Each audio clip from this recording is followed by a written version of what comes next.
Bonjour à tous, alors aujourd'hui on va voir comment mettre en place et comment utiliser un four à pierre qui va nous permettre de cuisiner.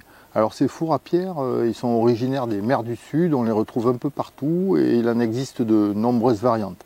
Alors on les appelle les fours tahitiens, les fours polynésiens, les fours à pierre, les fours de terre et en gros tout ça fonctionne sur les mêmes principes. Aujourd'hui je vais vous présenter le modèle qui est souvent utilisé en survie. C'est un modèle qui est particulièrement, vous allez le voir, adapté aux petits groupes. Alors bien entendu, on commence par le nettoyage de la parcelle et ensuite on va démarrer la construction du four à proprement parler. Vous allez voir, c'est relativement archaïque et c'est ce qui va nous intéresser justement en survie. Alors première chose, on va creuser simplement.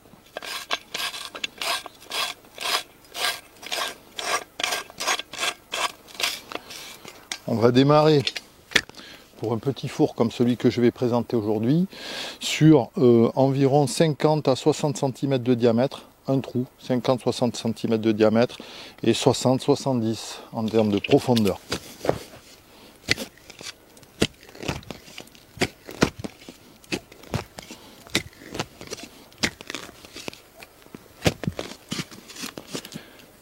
Alors une chose importante, je me débrouille pour mettre le tas de terre juste à côté, bien proprement, parce que je vais m'en resservir après.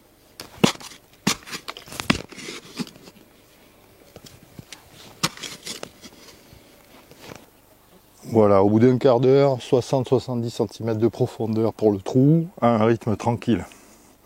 Alors il faut que je vous parle un petit peu des avantages de ces fours-là. Donc premier point fort, ce sont des fours qui ont l'intérêt de rendre les venaisons, c'est-à-dire les viandes que l'on chasse, les viandes de gibier, sûres sur le plan sanitaire. Donc ça c'est important. Le four à pierre, il va ramollir les fibres de la viande. C'est le fait de cuire longtemps à température constante, stabilisée, qui va attendrir les viandes nerveuses comme celles des gibiers. Alors en plus de ça, il faut savoir que ce type de cuisson rend les protéines animales beaucoup plus digestes comparativement aux autres types de cuisson. On est dans un principe de cuisson qui va détruire tous les parasites, toutes les bactéries, tous les virus, et ceci grâce à cette cuisson lente et stabilisée.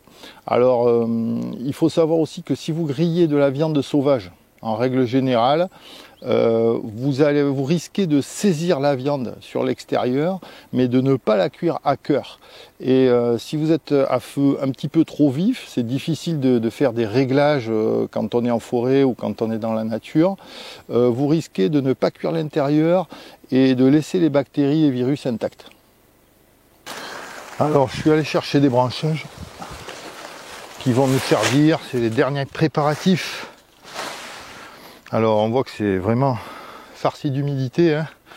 Il a un petit peu plu cette nuit, les sols sont détrempés, donc il n'y a aucun risque de feu aujourd'hui.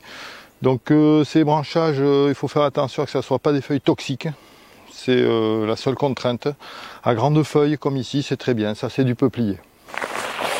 Alors maintenant, le temps fort du four à pierre. Pour un four à pierre, il faut des pierres. Donc là, j'ai récupéré des galets. Alors une chose importante, lorsque vous faites ces fours-là, il faut absolument mettre tous vos cailloux au fond du trou, de façon à voir la quantité de cailloux que vous avez. Il ne faut pas que la quantité de cailloux dépasse 25% du trou. Donc là, je suis largement dessous, donc ça va convenir. Donc une fois que vous avez ressorti tous les cailloux et que vous avez bien vérifié la quantité de cailloux par rapport au volume du trou, vous allez récupérer les petits cailloux plats si possible, et vous allez en tapisser le fond du four, c'est-à-dire la sole, de façon à avoir un support sec au fond pour faire un petit feu. Alors ça c'est le feu de démarrage, donc il me faut un bois d'allumage très très sec, parce que vous allez voir c'est pas très pratique à allumer, donc il faut qu'il s'allume instantanément. Donc il faut bien se le préparer, un bois très très sec, et puis un initiateur de feu s'il faut.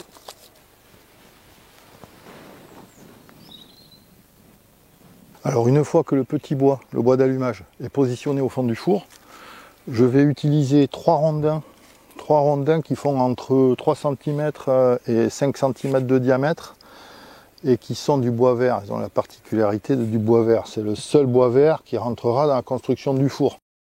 Alors celui-là, il a donc pour but de retenir toutes les pierres dans un premier temps, de brûler lentement de façon à ce que les pierres chauffent un maximum.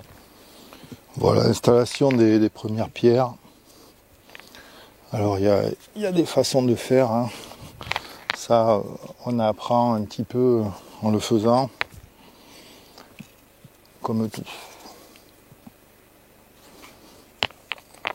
Donc les pierres plates, on voit que c'est quand même intéressant. Mais ça peut se faire avec des pierres rondes quand on n'en a pas.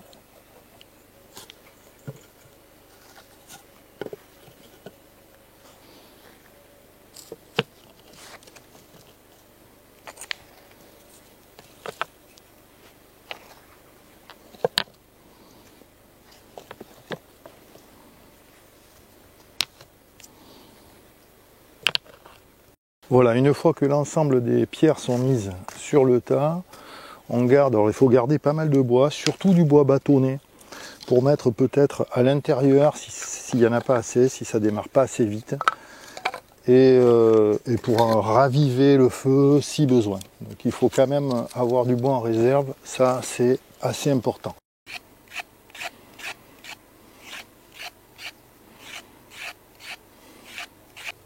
Donc là on voit que ça se fait de façon vraiment très rustique. Alors là je vais les couper de façon assez fine pour avoir une cuisson un peu plus rapide. Donc ça c'est l'expérience qui va déterminer un petit peu vos coupes de légumes, de viande. Donc là c'est des carottes, ça pourrait être toute autre racine, fruits, légumes. Tout peut être cuit dans ce four. C'est ce qu'on va voir.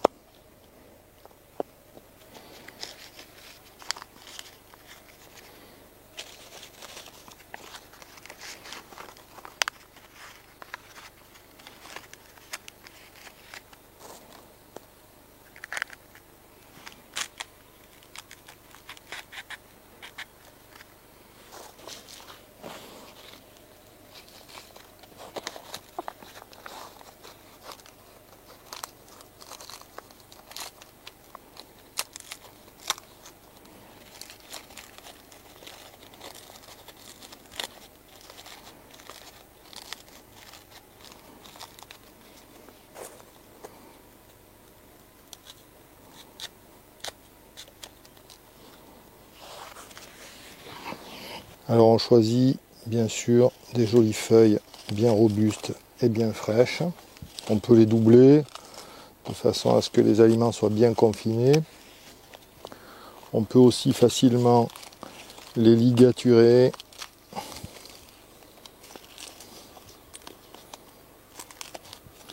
avec n'importe quelle tige végétale. Alors avec ce four, on a un autre point fort. Sur nos activités en particulier, on a besoin de peu de matériaux. On a une exécution rapide du four et peu de dépenses énergétiques. Alors il faut savoir que pour faire l'installation du four, il faut à peu près 1 heure, et à partir du moment où le feu est allumé, il faut encore 1 heure de façon à pouvoir refermer le four. On va voir ça ensemble.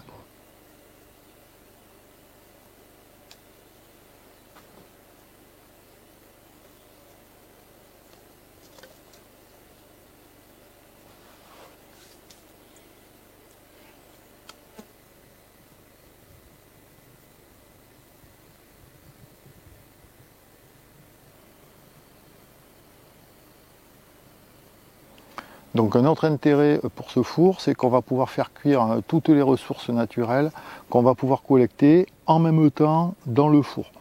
Si vous savez faire, il n'y aura pas de problème. Ce n'est qu'une question de découpe et de réglage de découpe. Il ne faut pas qu'il y ait des fruits énormes et puis des tout petits morceaux. Sinon, vous aurez une cuisson qui n'est pas homogène. Vous pouvez faire cuire tous les oiseaux, tous les mammifères, tous les reptiles, tous les poissons, les fruits de mer aussi, comme les palourdes, les moules, les huîtres. Vous pouvez faire cuire les racines, les algues, les feuilles, les fruits, les légumes, tout ce que vous trouverez.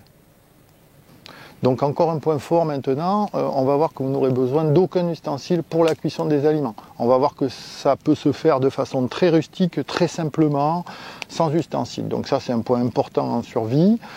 Pour finir, dernier point fort, vous avez une capacité importante avec ce type de four. On va voir qu'avec un tout petit four comme celui que je viens de mettre en place ici, on peut cuire assez de nourriture pour 4-5 personnes et ceci pour toute la journée. Donc si vous êtes un groupe plus nombreux, il suffira d'agrandir le four et d'avoir un peu plus de ressources en termes de pierre et de bois. Alors le magret, on le mettra graisse sur la sole, à savoir graisse vers le bas, de façon à ce qu'il cuise bien.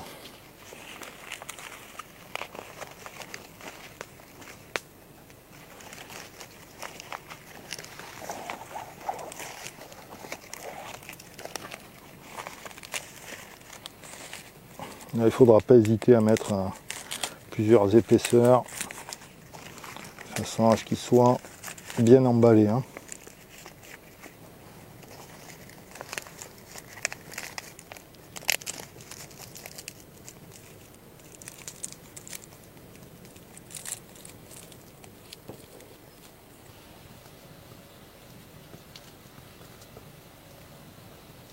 Alors quand vous faites ce genre de four, il y a quelques repères qui sont importants à bien respecter. Ça y est, ça commence à s'effondrer. Les pierres doivent être dures et environ de la grosseur du poing. Elles doivent être sèches aussi, parce que sinon il y a des risques d'éclatement. On doit mettre maximum 25% de pierre au fond du trou, donc ça c'est très important, sinon vous allez vous retrouver avec un ensemble de braises et de pierres trop importants, ça va remplir le trou. Donc 25% au départ, vous faites le test comme on l'a fait ensemble, et ensuite il doit y avoir plus de bois que de pierre. Ça c'est un repère important aussi, toujours plus de bois que de pierre. Pour la cuisson des gros morceaux, des petits morceaux, on va mettre environ 2 heures. Pour vous donner un repère, par exemple pour les pommes de terre, vous mettrez environ 3 heures. Et puis pour les gigots ou les gros légumes, les gros fruits, vous mettrez 6 heures. Voilà, donc ça c'est l'équivalent d'une cuisson vapeur, on va le voir. Si vous mettez vos aliments plus longtemps que ça, si vous les laissez 7 heures, 8 heures, 10 heures, ça n'en sera que meilleur. Globalement, vous ne les perdrez pas, ils vont même se bonifier.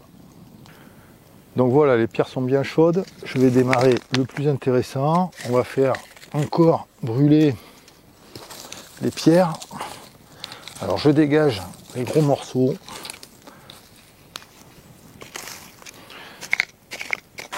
Alors avant de refermer le four,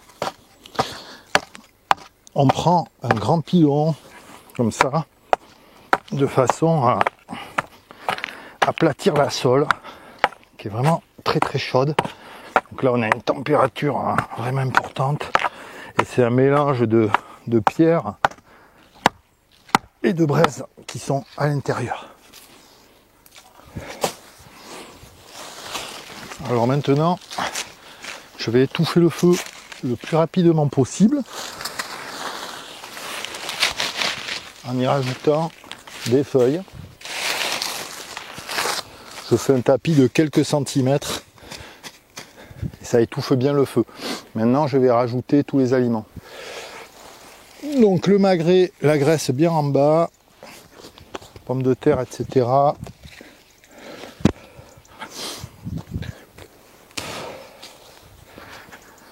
Pour le reste, ça n'a pas d'importance. Une deuxième couche de feuilles, maintenant que les aliments sont dans le four. Et là, je vais utiliser des bâtons, maintenant que j'avais prévu ici. Je vais mettre dans ce sens-là, de façon à couvrir avec les branchages.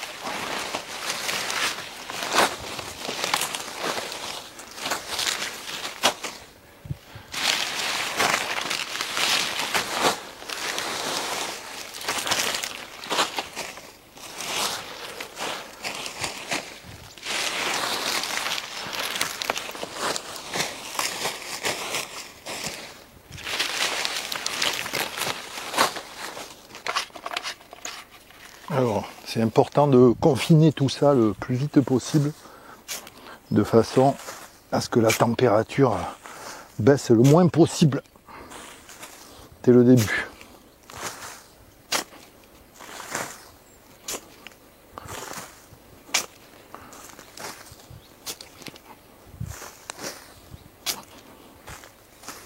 Alors normalement, on cherche des zones où il y a de la fumée, et on essaie d'étouffer tout ça.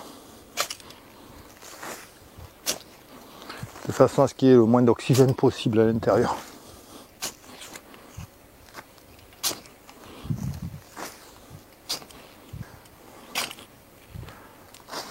Finalement, c'est la terre qui va faire l'étanchéité.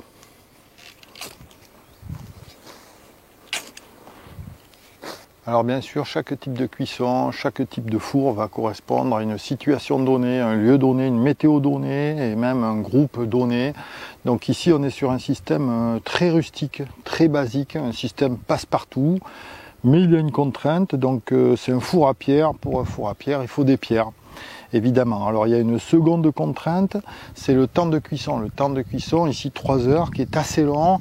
Donc c'est un type de four qu'on réservera à des campements d'une demi-journée minimum. Si vous avez besoin d'être très agile, très rapide en itinérance, il faudra choisir un autre mode de cuisson. Alors je vous encourage bien sûr à faire vos propres essais de façon à bien intégrer les fondamentaux de la fabrication et de l'utilisation de ce four. Il faudra aussi bien entendu le dimensionner par rapport à vos propres besoins sur le moment.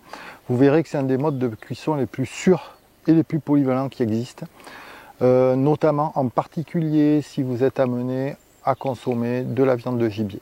Il y a certains animaux comme sous les tropiques, si vous consommez du singe par exemple, ce sont des viandes qui sont vraiment farcies de parasites et vous serez obligé d'utiliser ce type de cuisson ou alors le faire bouillir très longtemps si vous avez du matériel.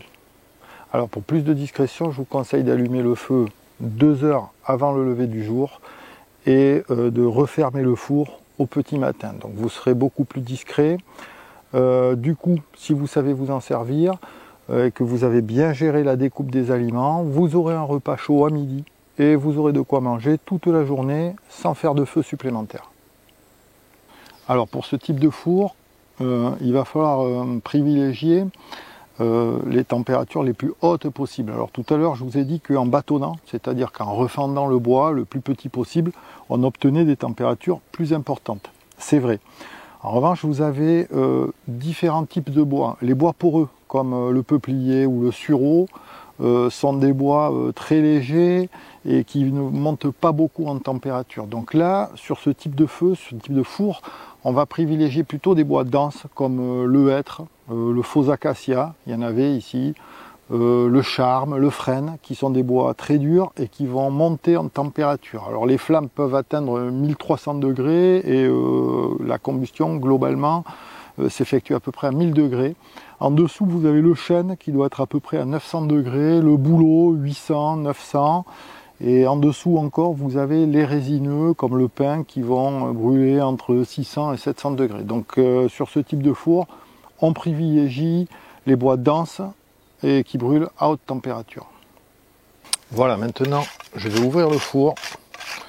Il est 14 h, donc ça fait 3 heures de cuisson. J'ai fermé le four à 11 h ce matin.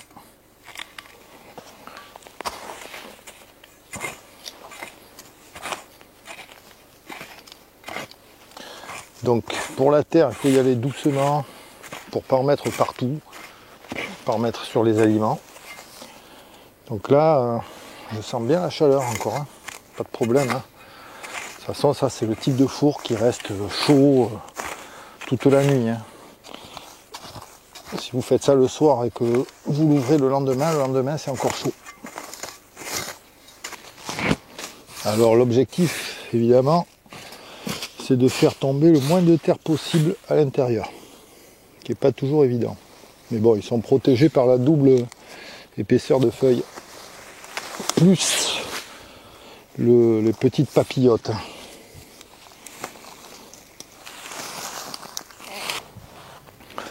Alors maintenant, on va récupérer les aliments.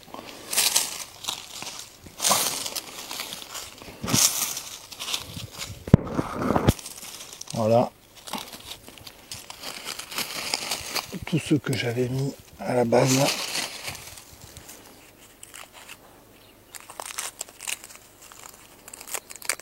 Donc là, voilà, on a les échalotes.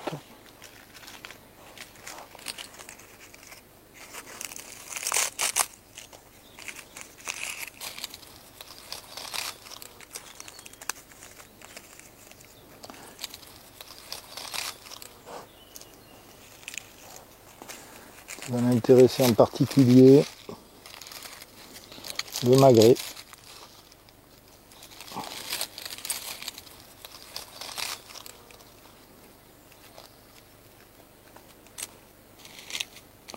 Voilà, qui va être bien cuit, c'est sûr. Oula, il est brûlant. Les pommes de terre, qui sont nickel apparemment.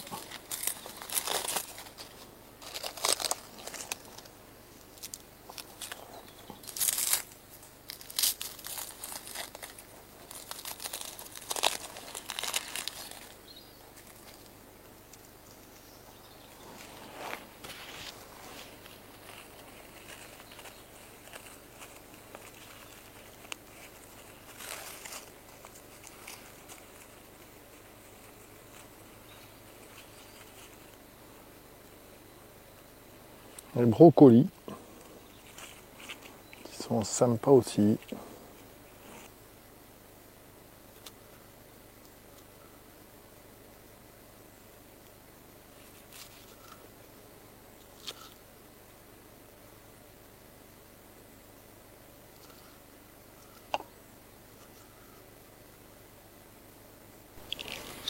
L'huile d'olive.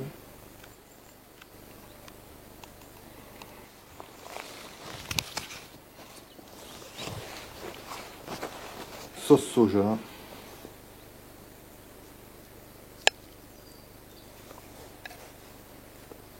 Poivre.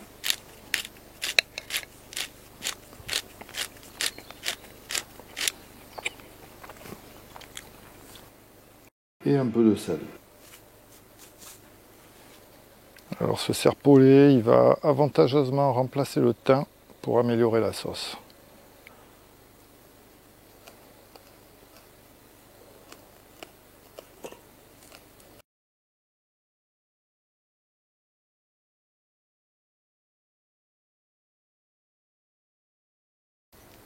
Alors j'ai amélioré un petit peu l'ordinaire aujourd'hui, mais c'était pour fêter dignement avec vous les 100 000 abonnés de la chaîne. Il n'en reste pas moins que ce type de four est tout à fait efficace en survie et que je vous conseille son apprentissage. Je vais maintenant déjeuner, je vous dis donc bon appétit et surtout à bientôt pour de nouvelles vidéos.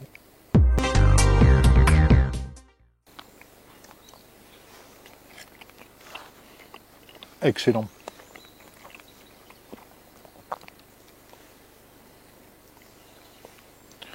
Cuisson à cœur.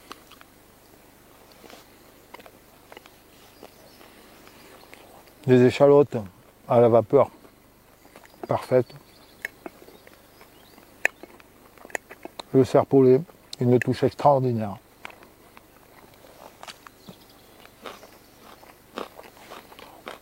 Les carottes, très agréables. Très bien cuites.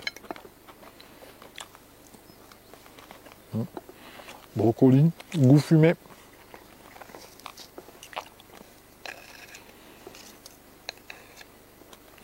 Et les pommes de terre, 3 heures, comme il se doit. Impeccable.